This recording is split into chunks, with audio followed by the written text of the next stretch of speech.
Can you spot the Igbo Nigerian name in the language learning lesson that I snuck into this story? Put it in the comment section below. Watch this story of how my ancestor gave me a second name. I stayed up all night watching this documentary about African spirituality and fell asleep right on the couch. I'm one of those people who have vivid dreams about interesting things I had on my mind before bed. In the dream, I was looking at the water in a lake, and instead of my reflection looking back at me, it was my royal Igbo ancestor from 800 years ago. Then she handed me her nza and was speaking to me in Igbo, but somehow I can understand her. She said, "Michaela, from now on you'll also be known as Ogochimere, meaning what God's favor did for me." I woke up the next morning thinking it was all just a dream. But I looked down and her nza was still on my bed.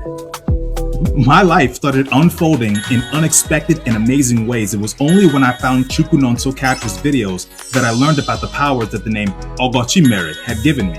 Comment manifest if you want to manifest abundance.